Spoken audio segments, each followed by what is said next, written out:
The very day before Charlie Kirk died, he expressed that he thought he was going to be killed. He told these people, I think they're going to kill me.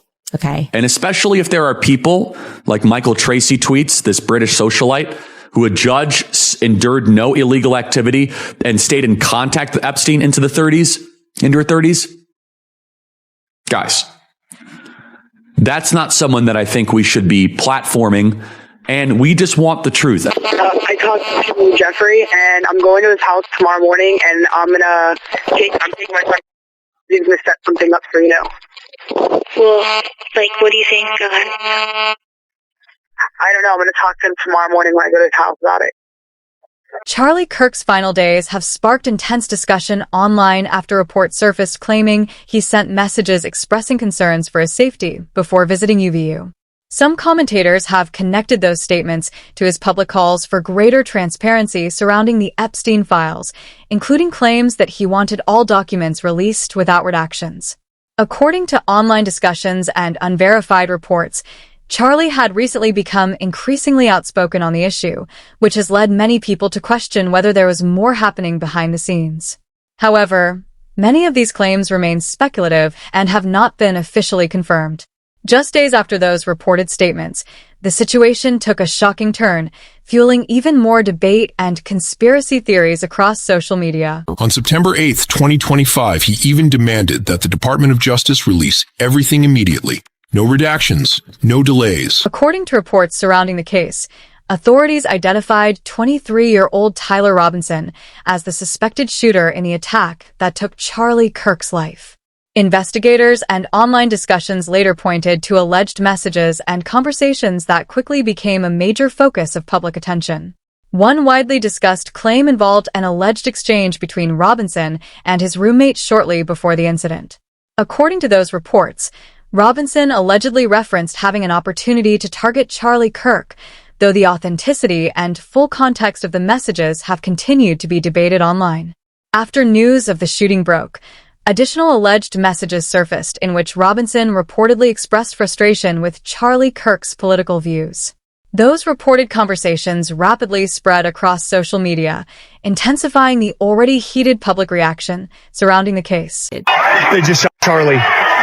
They just shot Charlie. They just shot Charlie. In the moments following the shooting, footage reportedly surfaced online that investigators and commentators claimed showed Tyler Robinson leaving the area shortly after the incident. According to reports, he allegedly fled the scene before later traveling back toward Washington, Utah. The case quickly drew national attention as updates continued to emerge online and across news coverage. 2 days after the incident, authorities announced that Tyler Robinson had been taken into custody as the investigation moved forward. Ladies and gentlemen, we got him. According to reports surrounding the investigation, one of Tyler Robinson's relatives allegedly contacted local authorities after claims surfaced that he had confessed involvement in the incident.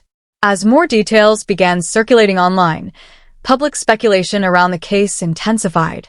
At the same time, some online commentators started questioning whether the official narrative fully explained everything that happened that day. Much of that speculation centered around claims involving security footage and the handling of certain camera angles after the venue was cleared. However, many of these theories remain unverified, and investigators have not publicly confirmed claims suggesting the involvement of additional individuals. Look. Here, I just heard them say the active shooter, Charlie Kirk, has been shot.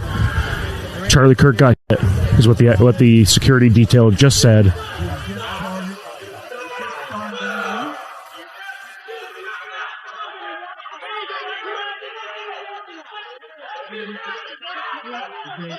As questions continued spreading online, several alternative theories about the incident began gaining traction across social media.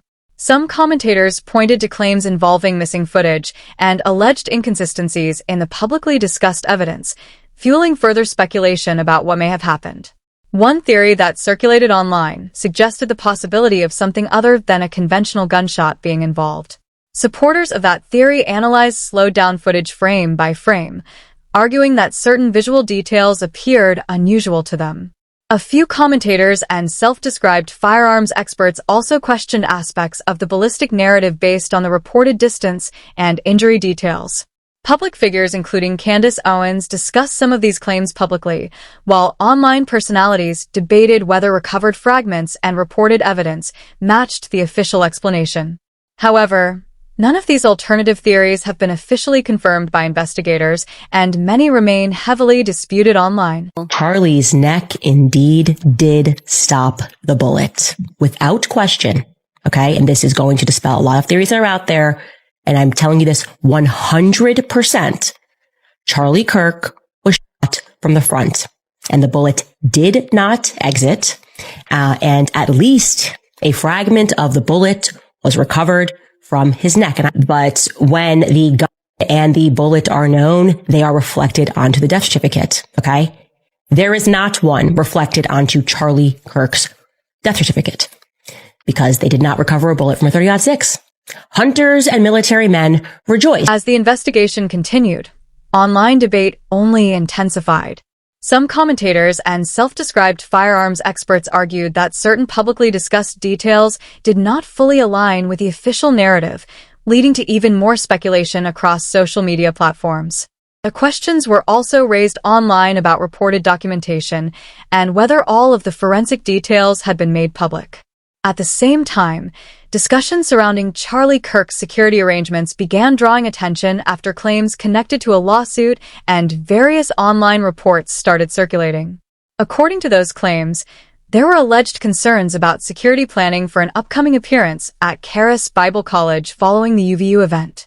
Some commentators questioned why preparations for one event were reportedly more extensive than for another, though the full context of those claims remains unclear. Candace Owens also discussed allegations from unnamed sources who claimed that certain meetings took place shortly before the incident. Those claims quickly fueled further online theories involving people close to Charlie Kirk.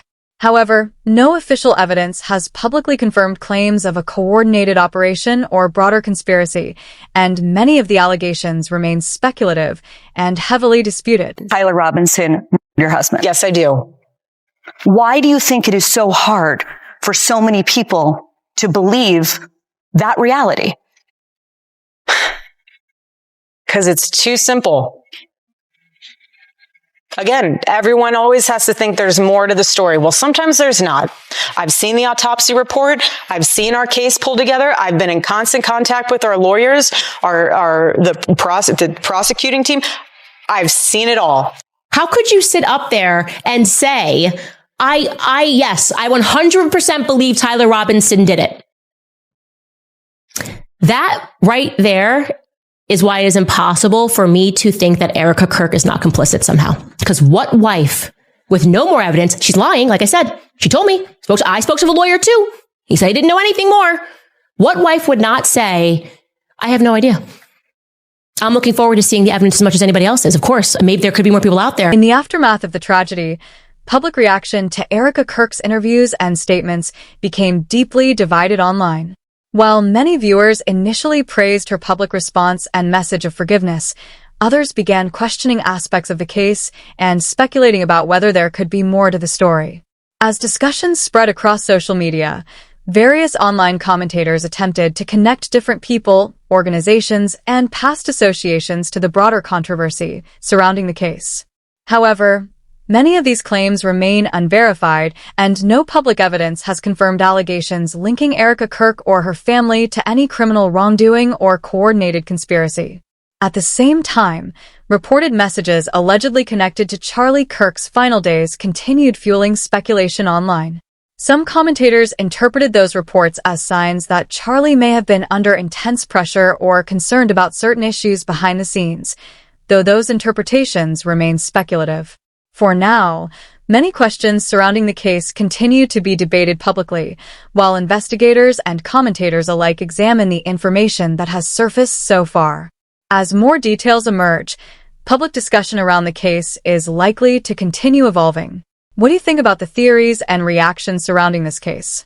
Let us know your thoughts in the comments, and don't forget to like, subscribe, and check out the next episode for more updates and analysis.